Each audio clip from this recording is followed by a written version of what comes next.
Hai, saya Tom M. Seifle, founder Top Coach Indonesia. Apa kabar? Kita sudah di penghujung tahun 2014 dan sebentar lagi kita akan masuk ke tahun 2015. Saya ingin bertanya hal yang menurut saya sangat-sangat penting untuk semua pengusaha di luar sana. Yang pertama adalah, apakah Anda puas dengan apa yang Anda capai di tahun 2014?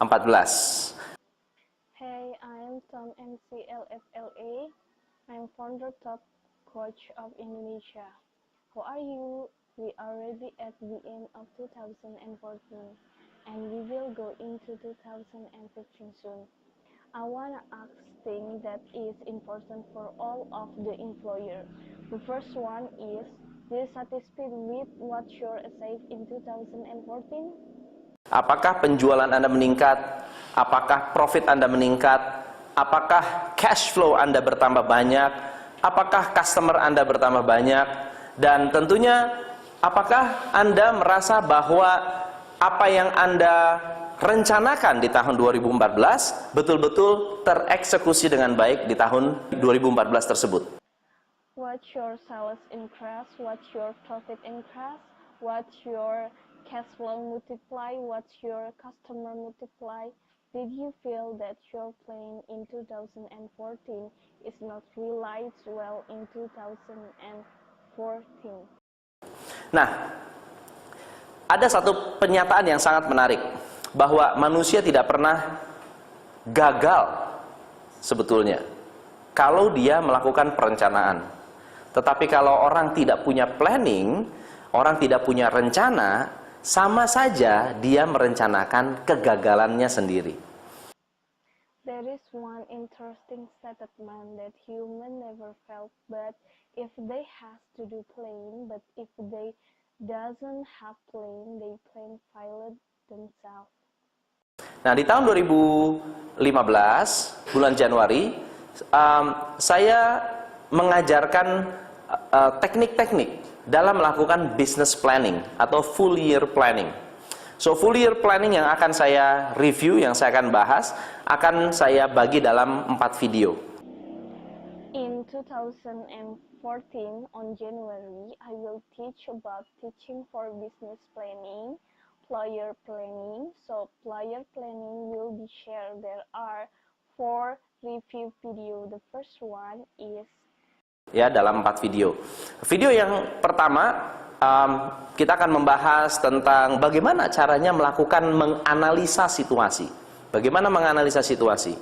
Video yang kedua, kita akan secara detail dan spesifik membahas mengenai bagaimana cara membuat strategi marketing yang efektif.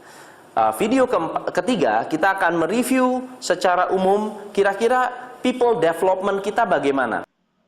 we will discuss about how to analyze situation, and second, we will discuss about how to make marketing strategy effective in detail, and third, we will review generally how to people develop.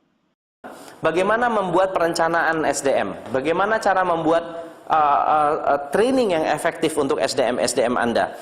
Bagaimana caranya untuk membuat bisnis Anda memiliki manusia-manusia yang kompeten, ya? Lalu bagaimana cara membuat tim kita memiliki produktivitas yang optimal, ya, di video ketiga. How to make SDM plan, how to make effective training for your SDM, how step for your business have competent human, and then how to make our team have optimal productive in the third video. Video keempat kita akan fokus pada operasional dan keuangan. Nah, kenapa operasional dan keuangan ini sangat-sangat penting? Bisnis adalah proses. Segala sesuatu yang kita alami, segala sesuatu yang kita lakukan di dunia ini is all about proses. Kalau Anda bangun pagi, mulai dari bangun pagi, ya, kemudian Anda pergi ke toilet, ke kamar mandi. Yang Anda lakukan di kamar mandi adalah proses.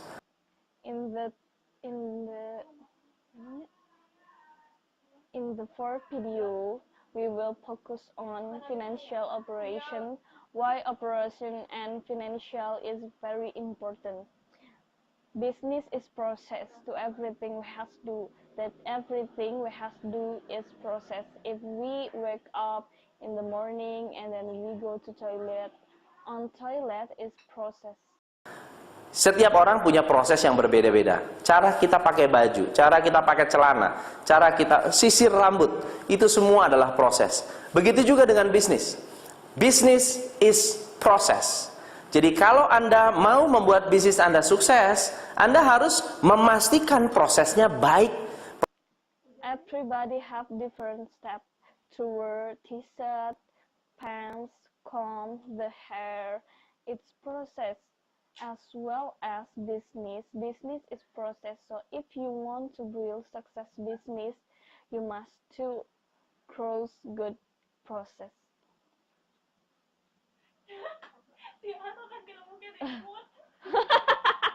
Jadi kan dipatahin baru kedengeran.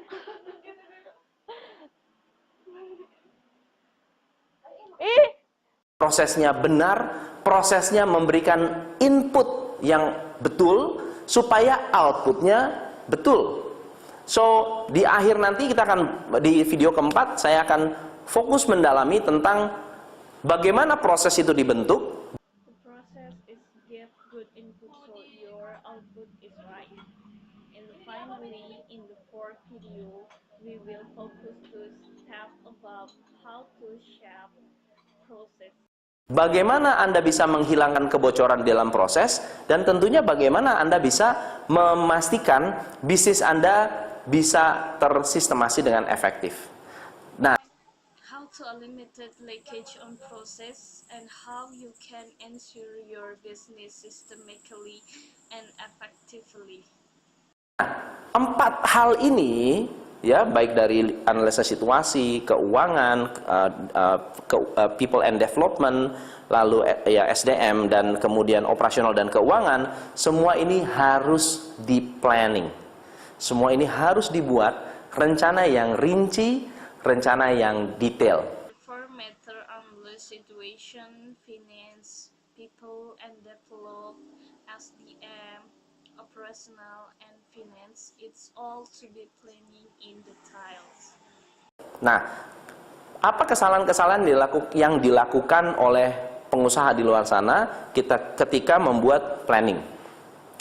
Kesalahan yang pertama, mereka hanya melakukan planning berdasarkan angka. Jadi kalau misalnya duduk sama manajer-manajer, lalu kita tanya, halo, kita target tahun depan berapa? Itu adalah kesalahan pertama. So, kesalahan yang pertama adalah hanya fokus pada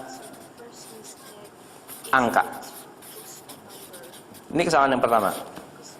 Kalau Anda fokus pada angka, target 100% tercapai selalu 80% atau kadang-kadang 50% bahkan di bawahnya. Why?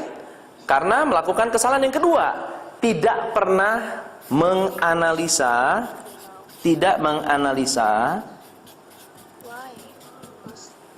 faktor kritis dalam bisnis. Setiap bisnis ada yang namanya faktor kritis. Faktor kritis itu apa? Kalau kita tidak bisa atasi, menjadi ancaman. Ya, kalau tidak bisa kita atasi akan menjadi ancaman. Saya ambil satu contoh. Kalau saya adalah pemain atau pengusaha di bidang manufacturing. Faktor kritis di manufacturing adalah pertama, cash flow, yang kedua, bahan baku, yang ketiga adalah productivity. Ya, cash flow untuk apa cash flow? Untuk memastikan operasional berjalan dengan baik. Yang kedua adalah bahan baku. Bahan bakunya salah, bahan bakunya tidak standar, bahan bakunya under quality, ya, under quality, kualitasnya di bawah, dia akan menghasilkan hasil atau produk yang sangat-sangat tidak standar atau substandar. Dan kalau sudah substandar, tidak bisa dijual. Kalau sudah tidak bisa dijual, otomatis omset Anda akan kehilangan, cash flow Anda juga akan terganggu. So, pertama adalah cash flow untuk memastikan bisnis Anda berjalan dengan efektif. Yang kedua adalah bahan baku, kritis sekali. Nah, yang ketiga produktivitas. Bayangkan, kalau Anda kehilangan setengah jam produktivitas karyawan, kalau karyawan Anda ada 1000, Anda bisa kehilangan ratusan juta dalam 1 tahun. Jangan salah. Dan itu semua kita harus pertimbangkan, kita harus hitung. Maka ada faktor ketiga yang dilakukan sangat-sangat fatal sekali ketika melakukan planning. Faktor ketiga, ketika melakukan planning tidak melibatkan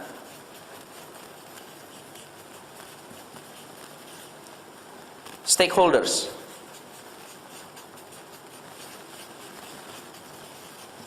Good. Yang meeting hanya bos-bos saja. Yang meeting hanya manajer-manajer saja.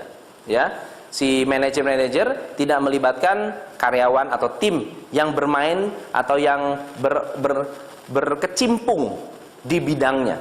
Ya, kalau Anda ingin membuat planning yang tepat sasaran, Anda harus memastikan bahwa rencana kita akan tereksekusi. Ya, rencana kita tereksekusi. Siapa yang mengeksekusi? Bukan bos, bukan direktur, tapi manajer dan juga staff. Nah, kalau hanya manajer yang melakukan planning, lalu manajer tidak pernah melibatkan staff, staff akan merasa, bos, kan itu planning bos, saya nggak ikut campur lah, kamu bos aja yang ngurusin. So, jadi tidak melibatkan staff menjadikan planning ini menjadi sangat-sangat mati. Dan yang terakhir, yang keempat, tidak ada sosialisasi. Sosialisasi, ada 3 bentuk sosialisasi. Ada 3 bentuk sosialisasi. Bentuk pertama adalah Anda punya yang namanya kick off. Kick off itu artinya apa? Anda umumkan rencana kita apa yang kita mau kita mau capai di tahun 2015 apa yang akan kita lakukan, inovasi apa yang akan kita lakukan, apa yang akan lebih seru banget nih di tahun 2015, Anda sharing. Ya. Yang kedua, sosialisasi bentuk yang kedua adalah memberikan si tim tanggung jawab yang jelas tentang perencanaan. Jadi, kalau saya punya planning ini harus diturunkan menjadi strategi, ya. Strategi divisi.